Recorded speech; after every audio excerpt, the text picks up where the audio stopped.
Greetings to all ye of both great and little faith. Today we will be looking at the first part of chapter 17. I think we will probably have to break it up into three sections, hopefully only two, but probably three. It is a very long chapter with a lot of different people to meet and lessons to learn. It is also a very hard lesson. If you can't handle a strong lesson, please go see what's new on Disney Plus. I'm going to give you a few seconds to turn this off. If you have stuck around, then know this. Some of this lesson has called me to the carpet. I am a victim of my time as much as anyone else, as much as you are. If I don't bleed a little writing it, then I won't subject you to it either. That has always been my way. We begin the journey by running into a man named Ignorance. Unfortunately, we live in one of the most ignorant periods of American history. Boy, do we think we're just the cat's meow, don't we? Isaac Asimov is quoted as saying this: "True literacy is becoming an arcane art, and the nation is steadily dumbing down." Dennis Dutton says, "Dumbing down takes many forms. Art that is good for you, museums that flatter you, universities that increase your self-esteem. Culture, after all, is really about you." And one of my favorite thinkers, Thomas Sowell, writes, "The big problem in the long process of dumbing down the schools is that you can reach a point of no return. How are parents who never received a decent education themselves to recognize that their children are not receiving a decent education?" We're in a world of hurt. My parents quoted the Bible to me constantly and filled in the other parts of my life with the likes of Huxley, Orwell, Bunyan, Lewis, Chesterton, and Fitzgerald. I remember my mother telling me about Big Brother, or lamenting that someone was as possessed by trifles as Gatsby was by his shirts. It made me long to know what I was being told. It gave me a love of learning. It made me realize at a very young age that my slice of the universe was very small indeed, and that I could take part in the grand adventure of humanity by availing myself of the works that have survived the ages. When you read the accounts from the Gulag, your soul is joined to both the horror and the grace of such captivity. When you study the fall of ancient civilizations, it prepares you to spot the signs of your own culture's slow demise. I remember my daughter bringing the required reading home from her time in public school, and I was just dismayed beyond belief. I couldn't believe the tripe that they were sending her home with. Most of it was propaganda for some progressive nonsense, like turning perversion and mental disorders into government-protected civil rights. Last week, I posted some things from 1984 in Brave New World and thought to myself, everyone will get it. How could they not? We all know the stories, and we are all living through them now. There's one thing that tyrants and the devil himself love above all things. They love ignorance. They love ignorance of the Word of God. They love ignorance of history. They love ignorance of self. They love ignorance of sin. They love especially above all, ignorance of grace. When you can combine all of that into one person, you end up with what history calls it, not Johnny, history calls them the useful idiots. Everyone remembers reading a book or watching a movie about some dark tyrannical system or leader or government taking over a country or a planet. We all spot the useful idiot right off the bat, don't we? We all see him. We all know who it is from the get-go. The useful idiot is usually likable. They're lovable and even provide a little bit of comedic relief for the tension of the story. But we also, no matter how much we like the useful idiot, all think to ourselves, you people would be wise to put them down now, because soon they will be the death of you all. All the useful idiot needs is a cause to align with, a popular cause preferably, that appeals to their unfulfilled desires for purpose, which God would give them freely. Then the useful idiot feels empowered, which Jesus would give them freely, but they feel empowered by the propaganda and the zeitgeist to defend that cause to the bitter end. I have witnessed many of these useful idiots in our time, haven't you? I've witnessed them feeling empowered to scream and yell at people who are not living up to the party's demands in public when it is none of their business. Several of you have come to me and told me about your encounter with a Kevin or a Karen as they assault you while minding your own business. I think to myself, are you the Walmart secret police? Did they assign you that wonderful wardrobe of spandex and curlers? How much do they pay you to act like king of the world? Or are you just clinging to the first chance at power over others that you have ever had in your small lifetime? If you need an example of a useful idiot, an example of the worst kind of useful idiot, the kind of useful idiot that has weaseled their way into your children's lives and told future useful idiots that they are smarter than their own parents, then search for Unhinged Utah Teacher. Yes, world history is full of useful idiots. The Bible warns us with this tongue-in-cheek assault from the writer of 2 Corinthians. After all, you think you're so wise, but you enjoy putting up with fools. Folks, I think the church has gotten to where it enjoys putting up with fools. And while they are at times lovable, they must not be allowed to cling to ignorance as though it were power. And they must certainly not be allowed anywhere near the education system or your children. And here's the stinger. You must make sure that you are not one. How do you do that? Well, it's easy. Read some classic works. Read some history published before a useful idiot bought all of the book presses. Get your news from several sources. I'm not going to tell you which one. Get it from several sources and then you decide which is idiotic and which is telling you the truth. God will lead you. He will help you discern truth if you ask Him to and you let Him when He speaks to you. America was not built for idiots. It was built for active and educated participants in our own freedoms. I have hacked together some parts of The Brave New World by Huxley that I would like to read to you. As I read, I would like you to think about our culture, about all the erectile dysfunction commercials, all the anti-aging drugs, all the resorts and escapes being marketed to our senior citizens, and also how our seniors, who hold the wisdom of the ages, if we'll tap into it, are having their elementary school kids being told how gloriously wise the kids are, and before they have even learned one hard truth about life. It's too much, isn't it? Huxley writes,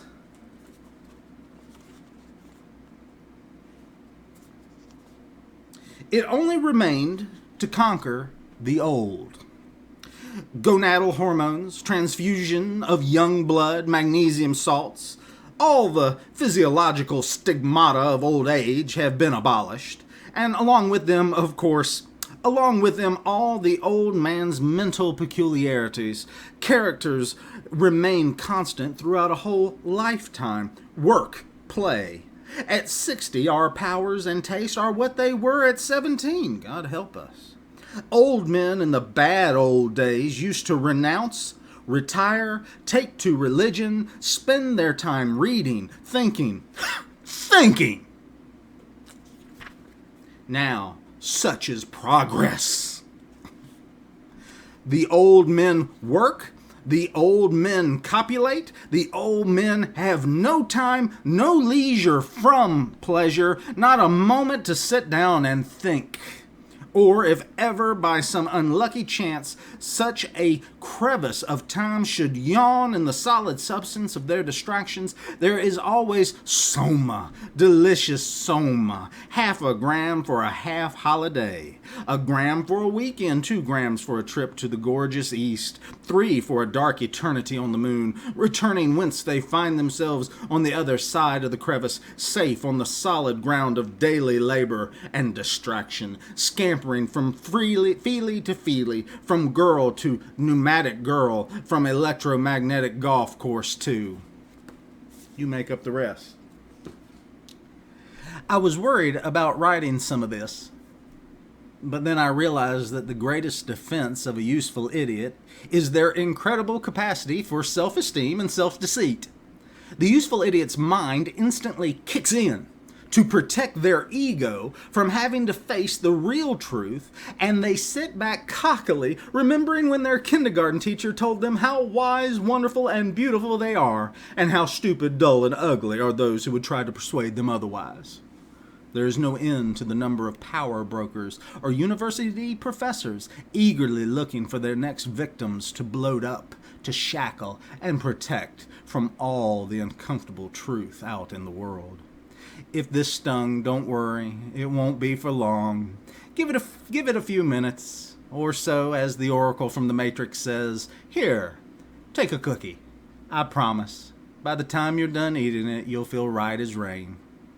Before we get to the full story of ignorance, we will talk a little bit about great faith and little faith. It won't be until next week that we walk and talk with ignorance properly. Turn to chapter 17 if you're reading along. And I slept, and dreamed again, and saw the same 2 pilgrims going down the mountains along the highway towards the city. Now, a little below these mountains on the left hand lieth the country of Conceit, from which country there comes into the way in which the pilgrims walked a little crooked lane. Here, therefore, they met with a very brisk lad that came out of that country, and his name was Ignorance. So Christian asked him from what part he came, and whither he was going. Sir, I was born in the country that lieth off there a little to the left hand, and I'm going to the celestial city. But how do you think to get in at the gate? For you may find some difficulty there, as other good people do, said he. But what have you to show at the gate that the gate should be open to you? I know my Lord's will, and have been a good liver. I pay every man his own. I pray, fast, pay tithes, and give alms, and have left my country for whither I am going. But thou camest not in at the wicket gate, that is at the head of this way. Thou camest in hither through that same crooked lane, and therefore I fear, however thou mayest think of thyself, when the reckoning day shall come, thou wilt have laid to thy charge that thou art a thief and a robber, instead of getting admittance into the city. Gentlemen, ye be utter strangers to me. I know you not. Be content to follow the religion of your country, and I'll follow the religion of mine. I hope all will be well. And as for the gate that you talk of, all the world knows that that is a great way off of our country. I cannot think that any man in all our parts doth so much as know the way to it. Nor need they matter whether they do or no, since we have, as you see, a fine pleasant green lane that comes down from our country the next way into the way. When Christian saw that the man was wise in his own conceit, he said to Hopeful whisperingly, There is more hope of a fool than of him. And said moreover, When he that is a fool walketh by the way, his wisdom faileth him, and he saith to every one that he is a fool. What? Shall we talk further with him, or outgo him at present, and so leave him to think of what he hath heard already, and then stop again for him afterwards, and see if by degrees we can do any good to him? Then said Hopeful, Let ignorance a little while now muse on what is said, and let him not refuse good counsel to embrace, lest he remain still ignorant of what's the chiefest gain. God saith that those that no understanding have, although he made them he will not save. He further added, It is not good, I think, to say all to him at once. Let us pass him by, if you will, and talk to him anon, even as he is able to hear it. So they both went on, and Ignorance he came after. Now, when they had passed him a little way, they entered into a very dark lane, where they met a man whom 7 devils had bound with 7 strong cords, and were a-carrying him back to the door that they saw on the side of the hill. Now good Christian began to tremble, and so did Hopeful, his companion. Yet as the devils led away the man, Christian looked to see if he knew him, and he thought it might be one Turnaway, that dwelt in the town of Apostasy. But he did not perfectly see his face, for he did hang his head like a thief that is found. But being once past, Hopeful looked after him, and espied on his back a paper with this inscription: Wanton professor and damnable apostate. Then said Christian to his fellow, Now I call to remembrance that which was told me of a thing that happened to a good man hereabout. The name of the man was Little Faith, but a good man, and he dwelt in the town of Sincere. The thing was this: at the entering in at this passage, there comes down from Broadway Gate a lane called Dead Man's Lane, so called because of the murders that are commonly done there. And this Little Faith, going on pilgrimage, as we do now, chanced to sit down there and sleep. Now there happened at that time to come down the lane from Broadway Gate 3 sturdy rogues, and their names were Faint Heart, Mistrust, and Guilt. 3 brothers, and they, espying Little Faith, where he was, came galloping up with speed. Now the good man was just awakened from sleep, and was getting up to go on his journey, so they came up all to him, and with threatening language bid him stand. At this Little Faith looked as white as a clout, and had neither power to fight nor fly.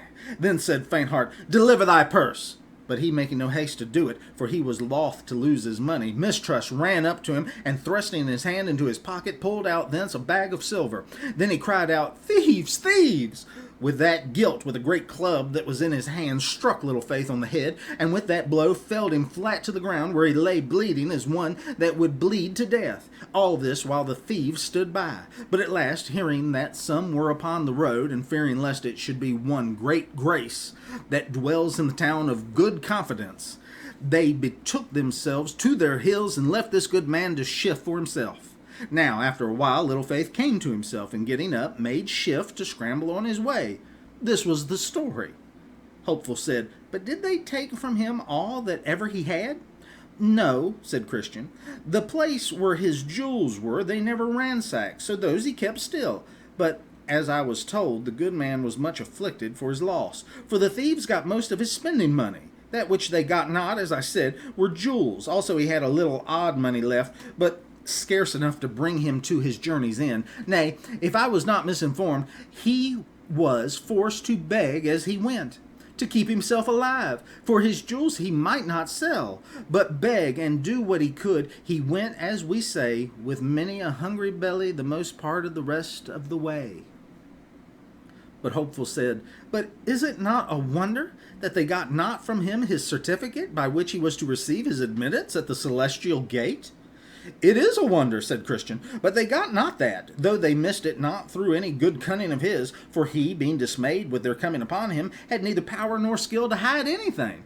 So it was more by good providence than by his endeavor that they missed of that good thing. But it must needs be a comfort to him that they got not this jewel from him.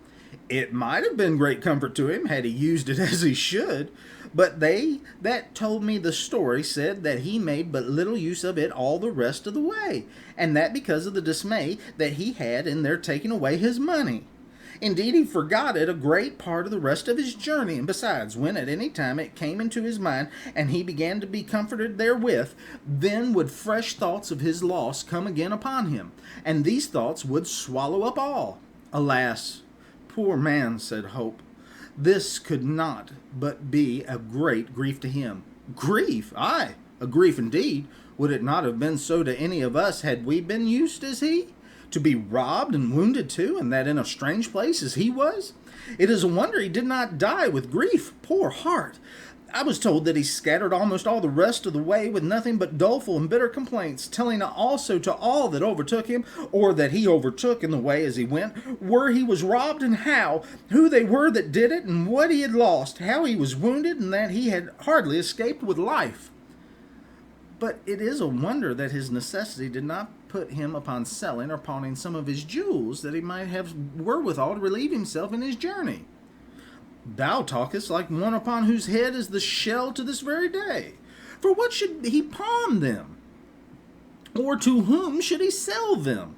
In all that country where he was robbed, his jewels were not accounted of, nor did he want that relief which could from thence be administered to him. Besides, had his jewels been missing at the gate of the celestial city, he had, and that he knew well enough, been excluded from an inheritance therein. And that would have been worse to him than the appearance and villainy of 10,000 thieves. Why art thou so tart, my brother? Esau sold his birthright, and that for a mess of pottage. And that birthright was his greatest jewel. And if he, why might not little faith do so too? Esau did sell his birthright indeed, and so do many besides, and by so doing exclude themselves from the chief blessing, as also that caitiff did. But you must put a difference betwixt Esau and little faith, and also between their estates. Esau's birthright was typical, but little faith's jewels were not so. Esau's belly was his god, but little faith's belly was not so. Esau's want lay in his fleshly appetite, little faith's did not so. Besides, Esau could see no further than to the fulfilling of his lust. For I am at the point to die, said he, and what good will this birthright do me? But little faith, though it was his lot to have but a little faith, was by his little faith kept from such extravagances, and made to see and prize his jewels more than to sell them, as Esau did his birthright. You read not anywhere that Esau had faith? No, not so much as a little. Therefore no marvel, were the flesh only bear sway, as it will in that man where no faith is to resist. If he sell his birthright and his soul and all, and that to the devil of hell. For it is with such as it is with the ass, who in her occasions cannot be turned away. When their minds are set upon their lust, they will have them, whatever they cost. But little faith was of another temper. His mind was on things divine. His livelihood was upon things spiritual, and from above. Therefore, to what end should he that is of such a temper sell his jewels? Had there been any that would have bought them, to fill his mind with empty things? Will a man give a penny to fill his belly with hay? Or can you persuade the turtle dove to live upon carrion, like the crow? Though faithless ones can, for carnal lust, pawn or mortgage or sell what they have, and themselves outright to boot. Yet they that have faith, saving faith, though but a little of it, cannot do so. Here, therefore, my brother, is thy mistake. I acknowledge it, but yet your severe reflection had almost made me angry. Why? I did but compare thee to some of the birds that are of the brisker sort, who will run to and fro in untrodden paths with the shell upon their heads, but pass by that and consider the matter under debate, and all shall be well betwixt thee and me. But Christian, these three fellows, I am persuaded in my heart, are but a company of cowards. Would they have run else, think you, as they did at the noise of one that was coming on the road? Why did not little faith pluck up a greater heart? He might, methinks, have stood one brush with them, and have yielded when there had been no remedy. That they are cowards many have said, but few have found it so in the time of trial. As for a great heart, little faith had none, and I perceive by thee, my brother, hadst thou been the man concerned, thou art but for a brush, and then to yield. And verily, since this is the height of thy stomach, now they are at a distance from us. Should they appear to thee as they did to him, they might put thee to second thoughts. But consider again, they are but journeyman thieves. They serve under the king of the bottomless pit, who, if need be, will come in to their aid himself, and his voice is as the roaring of a lion. I myself have been engaged as this little faith was, and I found it a terrible thing. These three villains set upon me, and I, beginning like a Christian to resist, they gave but a call, and in came their master. I would, as the saying is, have given my life for a penny, but that, as God would have it, I was clothed with armor of proof. Aye, and yet, though I was so harnessed, I found it hard work to quit myself like a man. No man can tell what in that combat attends us, but he that hath been in the battle himself. Well, but they ran, you see, when they did but suppose that one great grace was in the way. True, They have often fled, but they and their master when great grace hath appeared, and no marvel, for he is the king's champion. But I trow you will put some difference between Little Faith and the king's champion. All the king's subjects are not his champions, nor can they, when tried, do such feats of war as he. Is it meet to think that a little child should handle Goliath as David did, or that there should be the strength of an ox in a ren? Some are strong, some are weak. Some have great faith, some have little. This man was one of the weak, and therefore he went to the wall. I would it had been great grace for their sakes.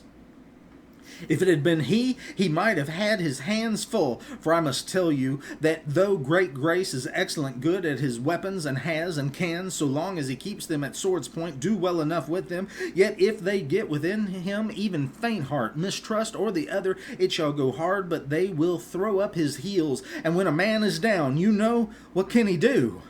Whoso looks well upon great grace's face will see those scars and cuts there that shall easily give demonstration of what I say. Yea, once I heard that he should say, and that when he was in the combat, we do despaired even of life.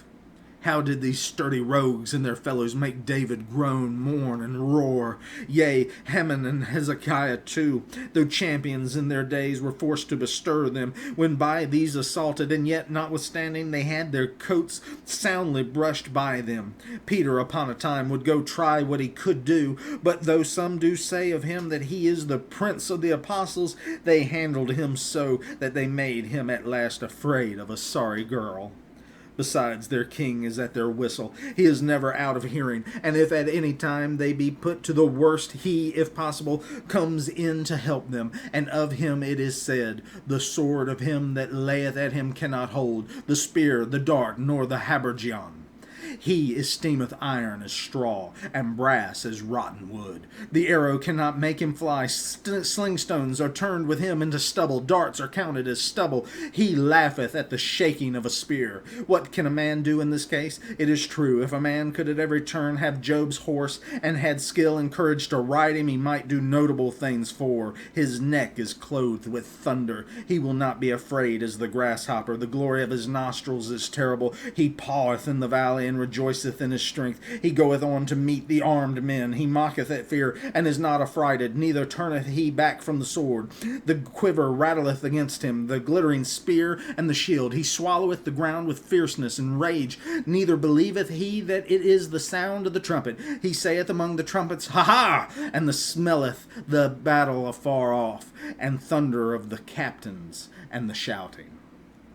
But for such footmen as thee and I are, let us never desire to meet with an enemy, nor vaunt as if we could do better when we hear of others that have been foiled, nor be tickled at the thoughts of our own manhood, for such commonly come by the worst when tried.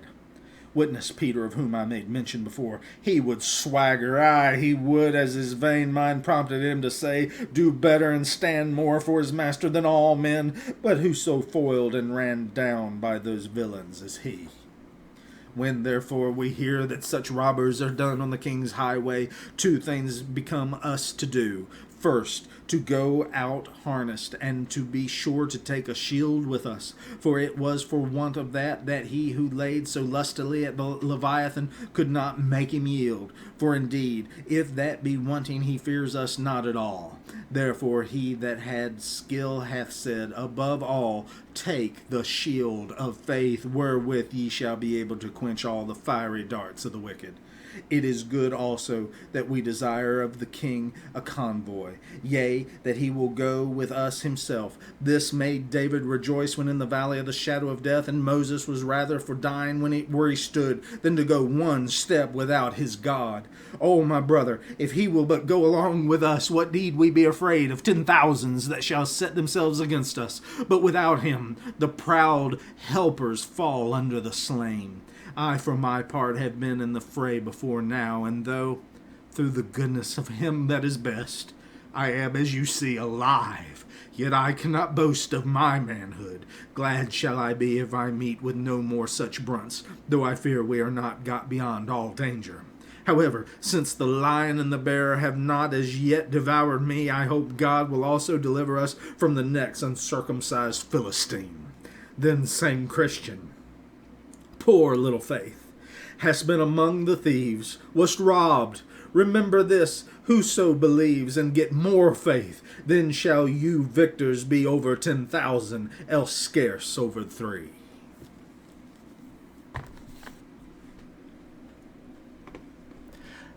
I hope that you all have great faith traveling with you on this way, for you will need it.